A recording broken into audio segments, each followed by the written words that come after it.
Hey everyone, welcome to the Dan Wickline Show. That's right, I am your host Wilson Phillips, and I thank you for holding on for one more day. Tonight we are going to talk about the show The Bad Batch. That'll be our main topic for the evening, but it turns out there is a boat ton of news from today. It had been pretty slow news day, so it's nice to go through and find just a lot of stuff to talk about. So we're going to get into that, but just wanted to talk about next week, which will be our second week on the air, and how we are scheduled to have our first guest, which will be Alan and Jillian Porter. And they have created this tome that I have here in my hand, which is the James Bond Lexicon, the unofficial guide to the world of 007 in movies, novels, and comics. So this is just an absolute anchor. I mean, you could kill somebody with this book, obviously, and it's a paperback cover, not a hardcover. Couldn't imagine the hardcover and the poor mailman having to deliver that. But they'll be on Wednesday on our 2 o'clock show on Wednesday, and we'll be talking about that, what their opinion is on the latest Bonds, who they think might be the next James Bond, and their thoughts on the comics published by Dynamite. So looking forward to talking to Alan and Jillian. And so please tune in on Wednesday for that. And let's get to the news, all right? We're going to start off with, it's going to be probably my news topic every day for the next few weeks. Rian Johnson has added another actor to the upcoming Knives Out sequel, the next, the untitled Benoit Blanc sequel. They still need to give us a damn title, so until they do that, I'm just going to keep calling it everything I can think of.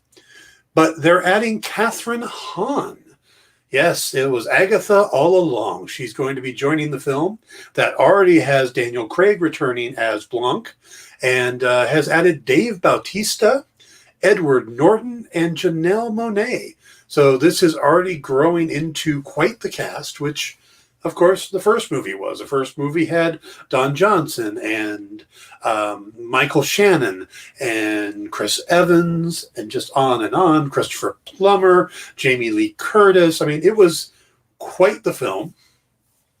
And again, we're getting that again. And Johnson definitely seems to be following the Agatha Christie movie format, which they've done a lot of years. We recently got the Death on the Nile, or not Death on the Nile, that's the next one, Murder on the Orient Express. It had a bunch of big actors in it. But that's what they did back in the 70s with those same films. So it's interesting to see Rian Johnson following that path and how celebrated he is for it as compared to people's reaction to his Star Wars film. I am absolutely looking forward to the next Blanc sequel or Blanc film. I am curious about it being on Netflix, because Netflix literally backed up a dump truck full of money. I mean, they pulled up with $450 million and went, we'd like the next two. And they went, you got it. Because that's what we would have said. Wouldn't you have said that? I mean, $450 million, I would have said it. And, but I don't know how that'll do, if they'll give it a theatrical release, which I hope it does. I love seeing these films on the big screen. So I'm hoping it'll get a theatrical release, but we'll see how that works out. I'm still waiting for Death on the Nile, which has been delayed and delayed and delayed because of the pandemic, but also because there's some weird news out there about Armie Hammer, who's in the film, and it's a kind of a hard role to recast, especially when you've got Letitia Wright and Gal Gadot and all these other big named actors in it. You can't just go, hey, everybody come back so we can shoot around the Armie Hammer because he got himself in trouble. So we'll see how that pans out. I'm literally looking forward to that because Kenneth Branagh back as Hercule Poirot, and I'm a huge Agatha Christie fan. I love that character, and I love Branagh's take on it. So hopefully they'll get that worked out. Now, sticking with famous detectives, Netflix announced today that they are moving forward on a sequel to Enola Holmes.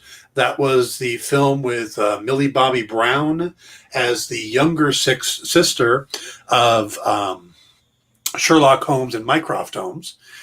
In it, of course, Henry Cavill played Sherlock, And both of them, Millie Bobby Brown and Henry Cavill, are set to return. Also, the director of the first film, Harry Bradbeer, will be back, as well as the writer, Jack Thorne. So they're just kind of moving along going, okay, let's do it again, which I am absolutely happy with. I was surprised how much I liked that movie. I was worried that they were basically going to make it a carbon copy of a Sherlock Holmes, just with the younger female lead, and that's not the case at all. They spent a lot of time creating her character, giving her unique aspects that Mycroft and Sherlock don't have.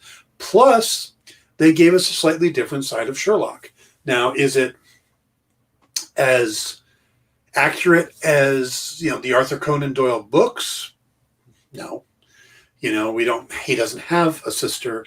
He doesn't have that kind of relationship, but the potential to have that kind of relationship is there. So we will see how they do it with the next one, and I'm looking forward to that. Also released today was some of the first footage images for the Kevin Smith helmed Masters of the Universe Revelation, and a release date that's going to be out on July 23rd. You've got a voice cast that includes Mark Hamill as Skeletor, because being the quintessential bad guy with the Joker isn't enough. He gets to now claim Skeletor. But Alan Oppenheimer is still going to be Skeletor in my mind, but I'm looking forward to see what Hamill does. Chris Wood, who we saw for many years on Supergirl as Mon-El, will be the voice of Prince Adams / He-Man. Buffy herself, Sarah Michelle Gellar, will be Teela. And Lena Headey from Game of Thrones and the Dredd movie will be playing Evil Lynn. So it sounds like they've got quite the cast, a lot of big-name voice actors, Kevin Conroy, Phil LaMarr, stuff like that. I believe Alan Oppenheimer is coming back to play a different role. So we'll see. We'll be seeing that at the end of July. I know Kevin Smith is pretty hyped about it. He talks about it on his podcast quite a bit. He's had the music for it debut there and a few other things. So looking forward to getting some new He-Man. I've seen the artwork on it, and I like it. I like it a lot. Lately, we get these new takes on some of these classic cartoons from when we were kids, and the artwork is just so different and so extreme in a lot of ways that it's hard, at least in my mind, to equate the two, where this footage, this art feels like He-Man to me. It is different, but not so much that it doesn't feel like the same property to me. So I'm really looking forward to that. Moving on to Marvel, Martin Freeman talked to late night host James Corden about the upcoming Black Panther Wakanda Forever film. And he talks about how he had a Zoom call with Ryan Coogler back in probably about March. He gave some vague number of weeks, so I railed it into about March. And Coogler took him meticulously through all the story beats for Martin's character of Everett Ross. And I guess it sounded, as Martin described it, very odd, some of them, and it showed on his face. So Coogler would stop every once in a while and go, no, stay with me on this. It's going to work out. So it sounds like it could be quite a crazy film. Freeman says that he thinks people are going to be in for a real treat. He thought originally he thought maybe the franchise was going to end when Boseman passed, because how do you keep going on without the main character? And he said that Marvel shortly after, not immediately, but shortly after, reached out and said, look, we are all devastated by this, but we want to keep going with this franchise. And, this is how, and how they were going to do it. And Martin stayed on board and stuff like that. So he thinks that, he hopes that they're going to do the first movie justice. They'll do justice to Chadwick's legacy and make another good film. So he was very straightforward about that. He's not one to hype. you see a lot of actors go on the air and they will talk up everything. Oh my God, this is great. This is awesome, whatever. And he is much more honest. He's much more going to give it to you straight. And it came across like he was a little worried in the beginning that they were just going to either pull the plug or that they should pull the plug.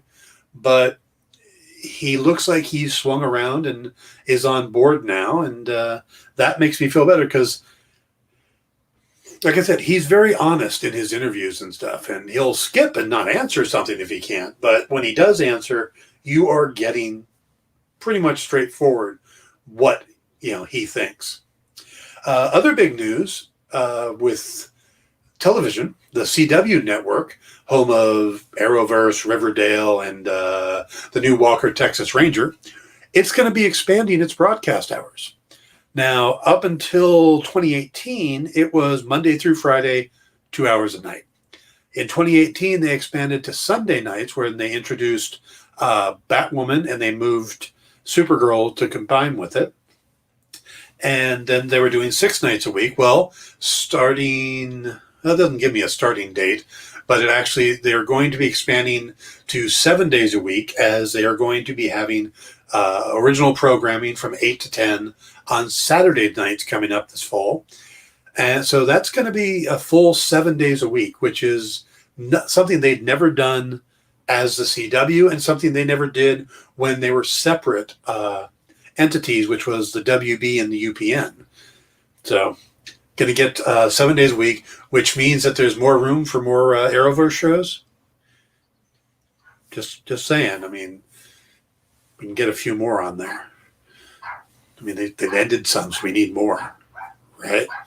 Question TV series, Saturday night, 9 p.m. Saturday night, The Question. That would be awesome. I'm all for that. And if you guys need a writer. Okay, moving on to movies. Disney confirmed today in a call to discuss the second quarter earnings that their plans for returning to the theater-only window are still intact. Now, we know Cruella and Marvel's Black Widow and the Matt Damon, Emily Blunt film. Not Matt Damon. Wow. Dwayne The Rock Johnson. How do you confuse those two? Dwayne The Rock Johnson, Emily Blunt film Jungle Cruise.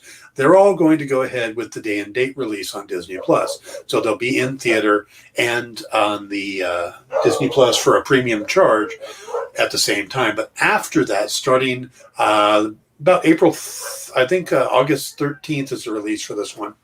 But Free Guy, the Ryan Reynolds movie where he plays an NPC that gains sentience, and Shang-Chi and The Legend of the Ten Rings are both scheduled to be theatrical only and get a 45-day window of theatrical release.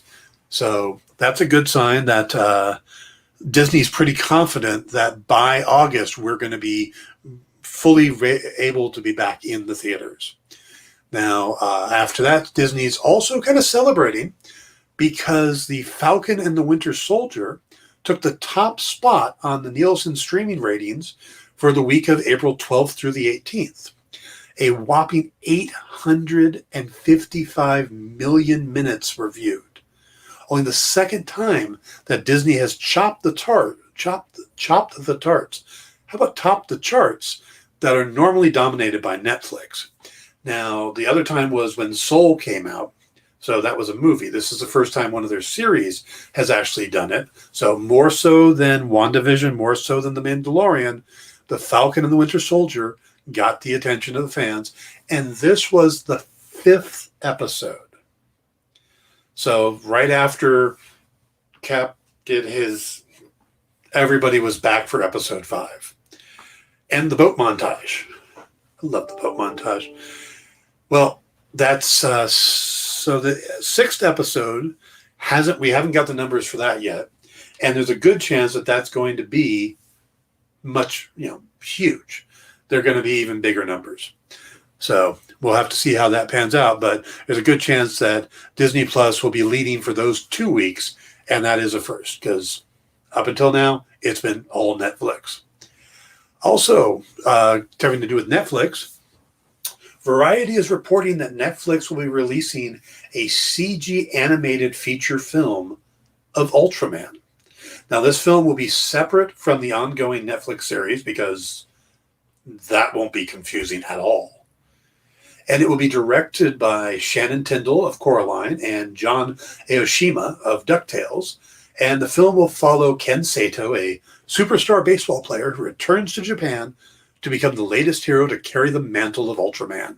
His plans go awry, however, when he is compelled to raise a newborn kaiju monster, the offspring of his greatest enemy, as his own child. Sato will also have to contend with his relationship with his estranged father and the schemes of the Kaiju Defense Force. You know what that reminds me of? Reminds me of The Mandalorian. Because he is forced to raise a Force-sensitive child. A Jedi child. Or a child that had been part of the Jedi, and is to take him to a Jedi, and the Jedi were the enemy of the Mandalorians. So, doesn't that seem similar? Hey, you're going to be the new Ultraman, and you got to raise a kaiju. Hey, you're the Mandalorian, and you've got to raise a Jedi. Does seem to be a little too close, but hey, whatever, right? Also, in the news, and the last bit of news we've got for today, we want to congratulate Kat Dennings of WandaVision and her now fiancé, rocker Andrew WK, on their engagement. They announced it on social media yesterday, and we want to wish the couple all the happiness in the world and to offer up my services as an officiant for their wedding, something that I've done 3 times so far, and 2 of the couples are still married, so that's a pretty good ratio. How many other officiants have a 66% ratio? Probably not that many.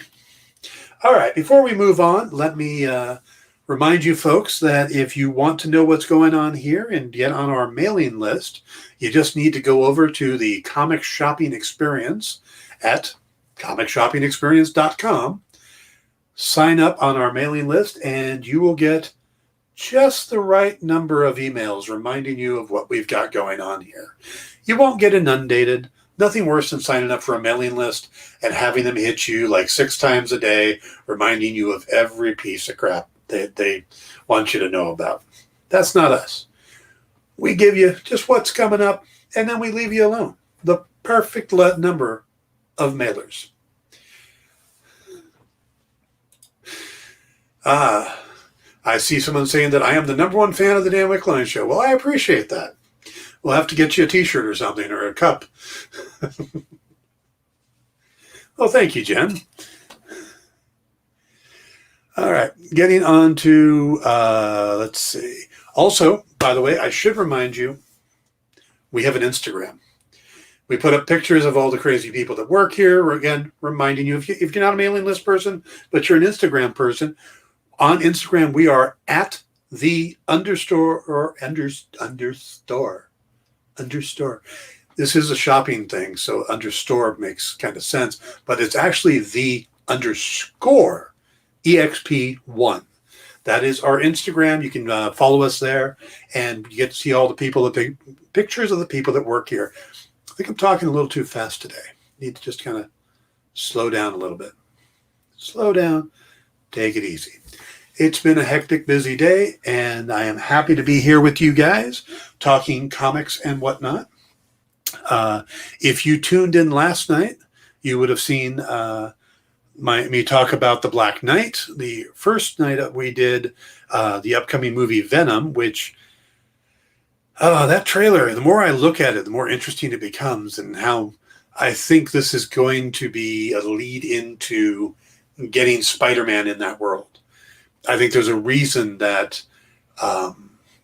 Spider-Man No Way Home is going to be released between Venom, Let There Be Carnage, and the Morbius film.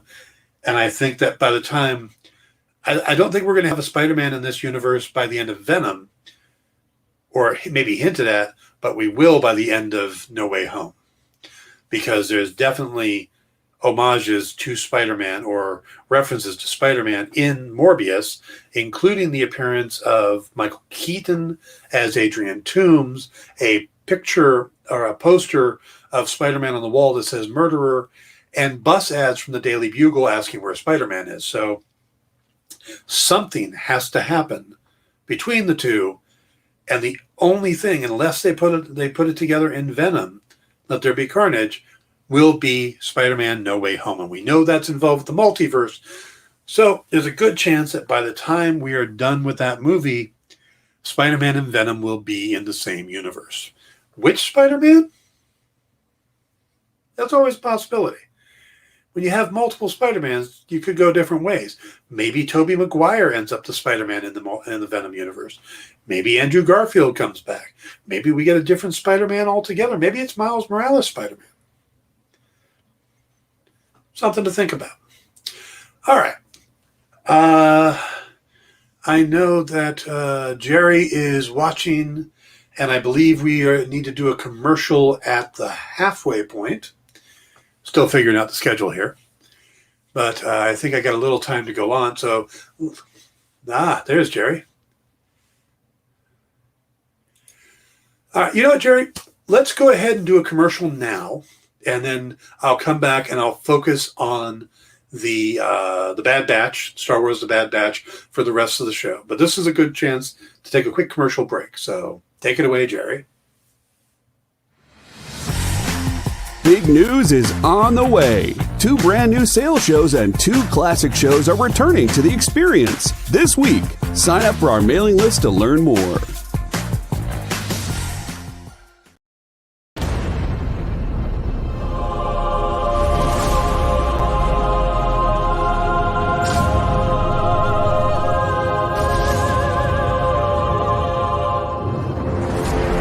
Do you like ghost stories? I hope so. My name is Lawrence, a husband and a father. In life, I was a professor of religious literature and history. If I was still alive, I guess I'd still be all of those things. But I'm not. I'm dead. Like I said, ghost story. Believe me, I never imagined I'd be here, helping others heal in the afterlife. So where is here? This is the scene. It's the middle place where souls must confront the traumas of their past. Here I lead souls away from their demons that haunt them. I must also defend these lost souls from others who would prey on them. To do this, I use the power of the Staff of Truth to help them break free. It isn't easy. Clearly, they need help and hope. And that's where I come in. I am a guide of souls. I'm the shepherd.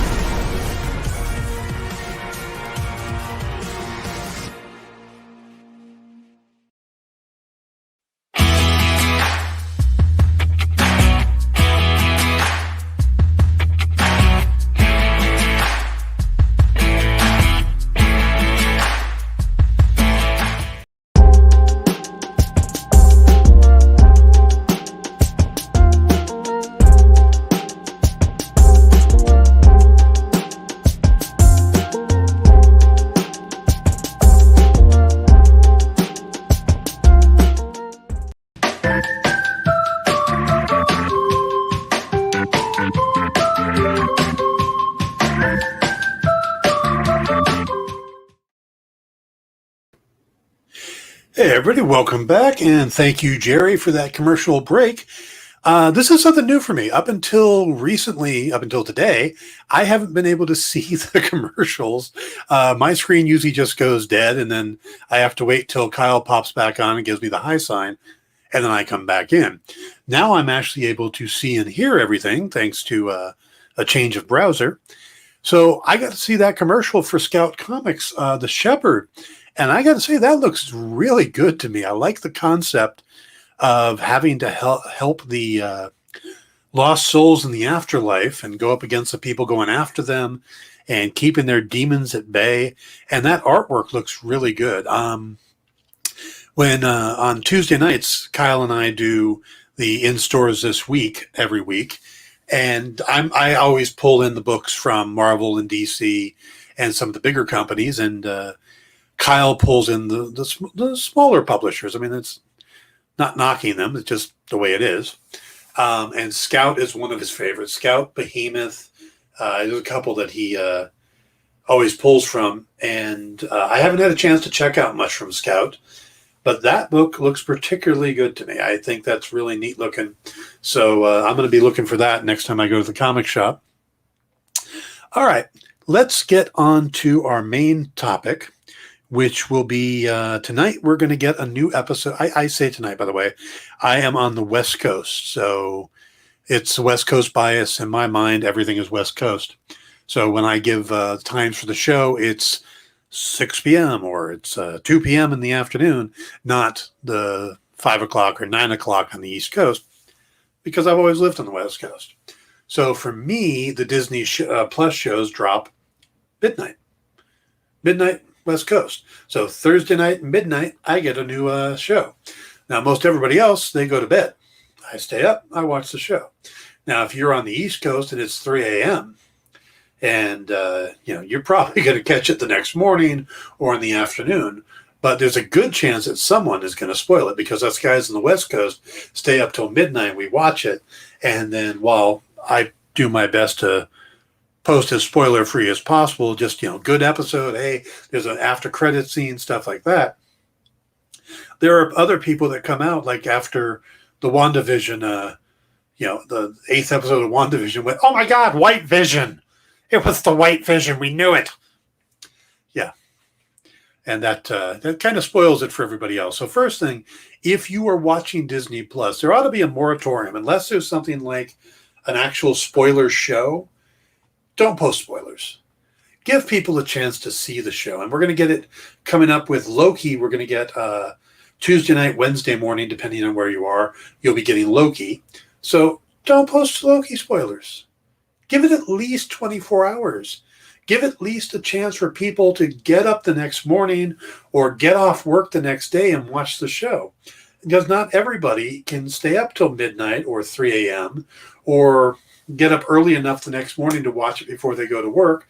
So to suddenly post, oh my God, Lady Loki, it's Lady Loki, you just ruin it for people. And it's not nice because it wasn't ruined for you. So please, on stuff like this, no spoilers. Now, I am going to talk spoilers for the previous 2 episodes, but they've been out for a week, so I think it's okay. And if you aren't watching, you should. I won't say I'm loving this series. Now, I'll be honest. I'm not necessarily a fan of the Clone Wars. I didn't watch it when they first aired. I got Disney Plus for The Mandalorian and watched it, loved it. Saw that there was these other shows on there, started going through them. So made it through the first season of The Clone Wars and part of season 2 so far. And it's decent. It's good stuff, but it's still... It has that weekly animated series feel where it doesn't necessarily feel like a big drama. It feels like little self-contained episodes, which is fine. I mean, they were like 2-parter episodes, I think what they were, or a couple-parter episodes. But it was hard to get the full big through line. And maybe as I stuck with the series, it will get more so. I didn't get that feeling off of the pilot episode of The Bad Batch, but I did get it off of the second episode. The pilot episode really drew me in. Now, I know these characters are from the Clone Wars series, but they're not from deep into the Clone Wars series. They were introduced in the final season. I think the last handful of episodes is what I'm told. I still need to go back and watch them. But it's basically a group of clones that were modified and enhanced to specialize in certain areas, where they consider themselves to be kind of the rejects. They're not. They were experimented on to be specialists, but they have that mindset that they're the rejects, and that's something they need to get over. But, and let's see if I can remember all the names of them. There's Hunter, the leader. Then there's Wrecker, who's the big giant guy with a lot of strength. There's Tech, who I bet you can guess what he's good at. There's Echo, who isn't actually one of them. He was a regular clone that got experimented on by the Empire, or the Separatists, or whatever they're referred to in the series. I believe it's Separatist. And now he's different. And there's Crosshairs. Crosshairs is a sharpshooter. Very straightforward. And we're introduced to a new clone in the series named Omega. And she's a little girl. And she is also one of the ones that was experimented on and modified to have a specialty. And it isn't until the second episode that somebody actually tells them, look, you guys aren't rejects. You aren't mistakes. You are enhanced in certain areas. And so is this girl. And now you've got to find out what area she was enhanced in. And I'm going to get to what fan theories are, because I think I love fan theories. I love the community getting together and talking and coming up with their ideas. I think that's great. I am an absolute fan of that. As long as you don't get too attached to your ideas, which like what happened with WandaVision. People were so certain that Quicksilver was the introduction of the X-Men to the Marvel Universe or the MCU, and that Mephisto was coming. And I was on board on the Mephisto train. I was, but that's because I've read the comics where all this happened, and I believed that Mephisto was behind Agatha. Might still be. Might be Mephisto, might be any one of the other demonic or cosmic creatures like Chthon or Nightmare or Shumagora. Those are all possibilities that we'll get in Doctor Strange, but that just weren't introduced yet. So it really comes down to where you think the kid's voice is coming from at the end of WandaVision. But my point being that anybody who got upset at the series because their fan theory didn't come across, that's something you got to kind of look into yourself, because these are shows that they're writing their scripts for and we are enjoying. We can like or dislike, but we shouldn't try to dictate to them what it is they're doing, because that they're not going to listen anyway. And if we ruin our own enjoyment of something we should be loving because we want it to go a certain direction, that's on us. So don't do that. Take your fan theories with a grain of salt. And I kind of think of that with the current Bad Batch, is that there's some speculation out there that I think may get people going in the wrong direction. Or it may be that I just don't want it to go that direction, which makes me just as bad. So we'll see. But the first episode was 76 minutes long, which was a good chunk of time. It introduced us to all the characters. So if you hadn't watched the previous episodes, you pretty much figure out who these guys are quickly. They introduced us to Omega, and Tarkin shows up. So we get that flashback to a very long-standing Star Wars character. And it turns out, I mean, this takes place, well, it opens with that radio or that propaganda style opening that they did through the Clone Wars, because this is supposed to be the official end of the Clone Wars. The Clone Wars are over, the war is over, and the Emperor Palpatine has announced or has called for Order 66, and they have absolutely gone out and wiped out most of the Jedi. I mean, we see it in the very first episode. We see the clones turning on, I cannot think of the Jedi's name, but she's the master of Caleb, who turns out to be Kanan from Star Wars Rebels. So you've got that connection right there. And we see how he then goes into hiding because his master's been killed. But we get that in the very first few minutes. So any Rebel fans out there, you got your link right there. Well, from there, this team goes back to the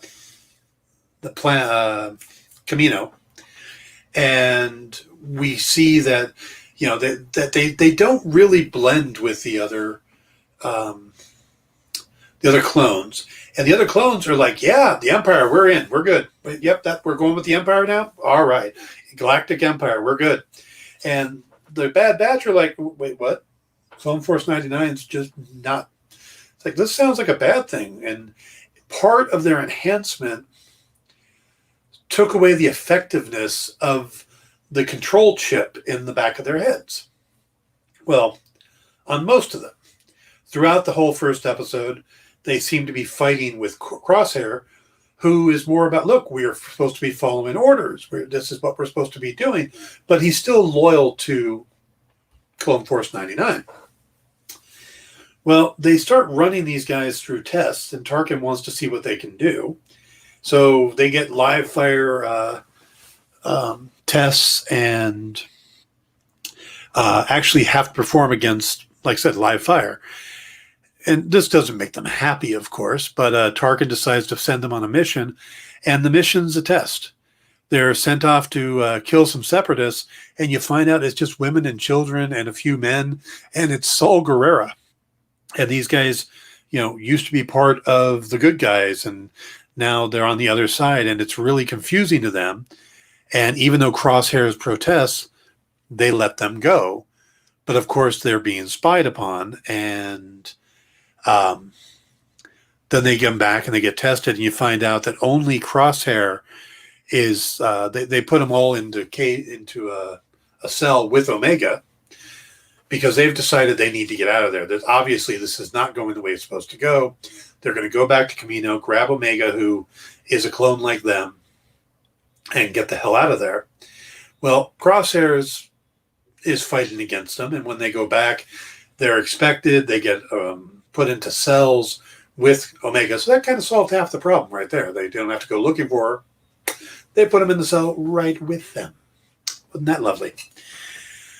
And of course, this leads to them doing a jailbreak, but they take Crosshair and they figure that his chip is still working enough that they can amplify it and get him back under control. And they do this. So you end up with the team trying to leave with Omega, with Crosshairs now hunting them. So from a dramatic standpoint, that is really good storytelling, in my opinion. I came out of that thinking, okay, so we got this team on the run. You've got this kid they have to figure out. They've got one of their own is hunting them. We're set in a world right after Order 66, so there's chaos all over the place. The Empire is now spreading. The Galactic Empire is now spreading and changing everything. And it's these guys dealing in an era that we haven't really seen much of. I mean, we've seen a little bit of it in Solo and Rogue One. And of course, New Hope picks up from there. But the first days after the Empire took over and after Order 66, that's an era we really haven't played with much. So I was really looking forward to it. And I think they did a really great setup. And then the second episode came and it felt more, I don't want to say monster of the week, but task of the week, which I was hoping we weren't going to get. I don't look at Disney Plus series, and this could just be because Mandalorian and WandaVision and Falcon and Winter Soldiers have been at such a level that I'm expecting everything to be at that level. This was, hey, we're going to go to this planet and check in with Cut, a clone that actually deserted and started building a life for himself. And he's going to give us some pointers, but there's never really any pointers that he gives. And we find out that, you now need a chain code. You need to have like a number. You need to be registered as part of the Galactic Empire to go anywhere, to travel, to do anything. So they're starting to track everybody. And of course, this is a problem because Cut and his family are off the grid, and they need to get him off the planet before the Empire takes over. Well, they've got a ship. All they had to do was get on the ship and leave. But they don't. Cut says he needs to get on a transport. And then there's this whole thing about them using their own ship to get it impounded so they can get access to terminals that they can then get the discs and the chain codes so they could make these chain codes for Cut and his family. And you know what? Maybe at that point, they'd be automatically, they'd have these chain codes and they'd be able to travel freely. And maybe it's a long-term solution. But they really don't explain that much in the episode. So it doesn't come across that way. And that's part of the problem I have. But then there's this whole thing about Hunter talking about leaving Omega with Cut and his family. And suddenly this felt like the episode of The Mandalorian where he stops at that little planet that had the ATST on it, and where he meets Cara Dune, and they try to protect that little village, and he's thinking about leaving the kid at the village, which didn't make any sense to me at the time because, well, why would he leave the kid at the village if they've got that little tracking fob? They're going to be able to find him there, and which they do. So why would he think the kid would be safe there?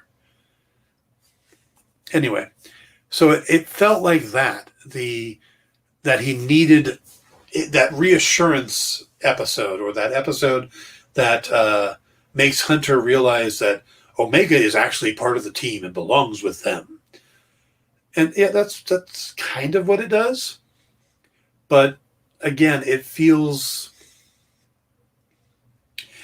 didn't feel like it moved anything forward other than the relationship between Omega and the team. We got no more about Crosshair. We got no forward building. We have no idea what these guys are going to do. It was more like, hey, let's check in with this guy that we met in the Clone Wars, and it'll show us that we need to keep the kid. And we'll get to show how the Empire is changing. That's what the second episode feels like. And in a way, it's my knock on Dave Filoni, which I don't actually mean to have a knock on Dave Filoni. I think what Dave Filoni and Jon Favreau have done with The Mandalorian is brilliant. And I think it's them working together that has made it work. I think Filoni knows Star Wars, knows how to tug the heartstrings, knows how to piece all the big things together. I think Jon Favreau knows storytelling a little better. He knows how to craft a season, how to craft an overall story. Because I don't think they looked at The Mandalorian, just like I don't think they look at WandaVision and Falcon and Winter Soldiers as TV series. I think they look at them as long features that's broken over X number of parts. It's like doing the 3-act story play broken in episodes airing at different times. I think that's what they're doing with the Disney Plus series, and I think that works amazingly well. We're seeing it in those shows. They've got one big story they're telling, and they break it down. With The Bad Batch, it just feels like another season of the Clone Wars, where I'm not sure what their overall story arc is, what they're trying to accomplish here. We knew pretty early on in season 2 of The Mandalorian that his job was to get the kid to a Jedi. We learned that pretty straightforward. We learned that at the end of season 1. Season 2 is all about him getting the kid to a Jedi. That was the story arc. That was Mandalorian season 2. We don't have that with The Bad Batch. We have them trying to figure out the world, maybe that'll become more clear. But we're also looking at 14 episodes. So there's 12 more episodes in this series, which to me means that we're going to get more episodes like this. We're going to get more episodes that feel like one and done, that feel like the quest of the week. These are the side quests, but we don't know what the overall quest is, which is a great thing for gamers. You go into a new area like in Warcraft, and there's the big story arc of that area, and then there's all these little side quests, and people are like, hey, can you take this to this guy over here? And he's a blacksmith. And then, so you go to the blacksmith guy, and he goes, oh, yeah, can you take these back for me? And you're thinking, wow, these are some lazy-ass NPCs. But it's to, we got to build the world. We got to explain this. We got to explain that. And that's what these side quests do. That's how that second episode felt. And it seemed really early in a series or in a season to get to that. I know there was some complaints about it in the second season of Mandalorian, how it seemed like he kept getting distracted. And people were complaining about that very early on in the season, which is funny because episode 4 was the last one people said, oh, this feels like a side quest week. Well, yeah, but it's a side quest where he learned that Moff Gideon was still alive, that they're trying to clone things. I mean, there was a huge info dump at the end there, and it set up the back half of the season. The episode before that was all about Bo-Katan. So the only real, what felt like a filler episode was the Ice Spider episode. And that introduced us to, Paul Sun Lee, the X-Wing pilot, Carson, yeah. Anyway, so we got that character, and that character turned out to be important, and also was a bait and switch. So when we see the TIE Fighters show up at the end in season, the episode 8, when we see the TIE Fighters show up at when they're trapped in the bridge, you at first think, "Oh, is it Carson?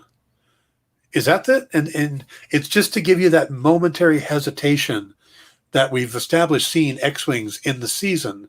So when one shows up, it's not automatically, oh my God, it's Luke. It's, you get that moment of, oh, that could be Filoni and Paul's characters, or it could be this. It could be, you get all these options because we're now used to seeing X-Wings because they showed up in episode 2. He shows up again later on in episode 4. You start seeing the guy. So then suddenly an X-Wing shows, oh, it's a lone X-Wing. It just must be Carson Tevye. And no, it's not. So I think that was clever. And that's what makes that episode important.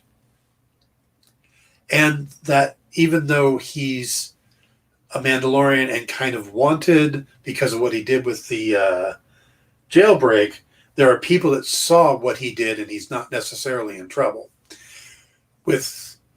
There isn't that thing, at least yet, that we've seen in The Bad Batch. So for the second episode of a series, the first season, that seems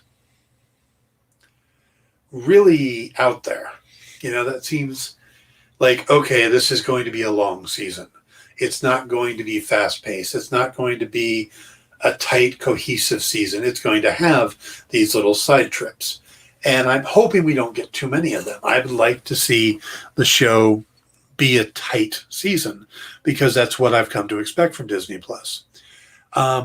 Tonight's episode, leaks are saying it's a 28-minute episode, which is shorter than the first two. The first one, of course, was 76 minutes, but it was the premiere. The second one was 31 minutes. So it comes in right around that right range, but that seems like a short episode. And I also get the impression that it's a two-parter, that it and the next one tie together. And maybe they're following that format too, which they seem to do on the Clone Wars, which was, 2 episode sets. and because we get maybe the cut episode was a filler because the premiere was so big, and needed to set things up. Episode 2, let's just touch base, and then we'll start doing the stories going forward. I'm hoping that's the case. We got to see what they're going to do, where they're going to hide, how they're going to survive. I mean, they don't blend. These are not characters that blend well, so it's going to be hard for them to blend in. Wrecker's huge. Hunter has that big thing on his face. Echo now has that Lobot ring around the back of his head. And Tech is probably the most normal guy. He could put a suit on and probably blend. But so that's what's going on with the Bad Batch. So I don't know exactly what tonight's episode is going to bring. And that's the other thing that bugs me is that, again, we're not looking at a big overall story yet. Maybe we're going to get to that. But there isn't a whole lot of buildup. There isn't a whole lot of anticipation. I don't know if I'll stay up till midnight. I may just wait until first thing in the morning and turn it on when I get up, because I don't have that anticipation that I had with The Mandalorian or with WandaVision or Falcon and Winter Soldier. Which is sad, because I think that's part of what drives Disney Plus. I think that's part of what makes these series so popular is there's that, oh my God, what's going to happen next? And we didn't see it a lot in the first couple episodes of Falcon and Winter Soldier. It was a little bit slower of a takeoff. But it got there. And by, I was really enjoying it. But I know some people that first couple episodes in were like, yeah. And then they get to episode 4 and they're like, oh my God, I'm in. And then 4, 5, and 6 were huge. I'm hoping that the Bad Batch starts to go down that path. But like I said, there is fan speculation starting. And what I've been hearing is what people are thinking that Omega's, what's a good way to put it? Omega's specialty is, what Omega was bred for, where, Hunter is a tracker and stuff like that. Tech is a tech-savvy guy. Wrecker is strength. Crosshairs is sniper ability. What is Omega? Well, Omega, people seem to think that the Omega is them trying to make a force-sensitive clone. And I really hope that's not the case. Star Wars is a huge universe. There is so much going on in the series. There are so many different types of stories to tell. You don't need to go to the Force on every story. It doesn't need to be about the Jedi and the Sith and all of that. Mandalorian was supposed to be about a Mandalorian, and they snuck in Grogu. So the Force becomes part of it. I don't see why they need to do that again. There are so many unique characters and stories. You could do an entire series about a Trandoshan. You could do series about the Hutts and the battles for the Hutts. The Hutt rankings. You could have a war between the different guilds, and there are so many things you could do. Following this group of, you could make this like the A-Team. It's literally could be the Star Wars equivalent of the A-Team. These guys are traveling around the country on the run, but they stop and help people all the time. And maybe that's what they're going to do with it. But they don't need to make Omega a Jedi. Doesn't need to make her force sensitive. We did get a glimpse of her shooting, and having never picked up a gun before, so maybe she was trained to be an assassin. Now, see, that to me would be a great storyline. Here you have this young, innocent girl who has like Black Widow style assassin skills. That would be great. I'd love to see that. I'd be on board for that. I just don't want them to go down the same rabbit hole that they've been going down so many times. It doesn't need to always be about the Force and the Jedi, you know. And they do great stories that way. I'm loving the current comic series and the High Republic series. And one of my favorite things about it is we have a Trandoshan Jedi. That to me is fascinating as hell, because you've got a society that's all about killing and keeping track of their kills, and you make this guy a Jedi, which is all about peace and helping people. I find that fascinating. I love the character of Skier. So I'm not saying they can't go down that path. I'm saying that they don't always have to, and I'm hoping in this case they don't. I would like to see the Bad Batch be the A-team of the Star Wars universe, which means that there'll be a montage building scene in every episode. And nobody will actually get killed. They'll all get up and stagger afterwards. Yeah, I'm good with that. I am absolutely good with that. Yeah. Hey, Jerry, how much time do I got left? I see we're live at 57 minutes. Do I have 3 minutes or less? I got 3 minutes. Okay.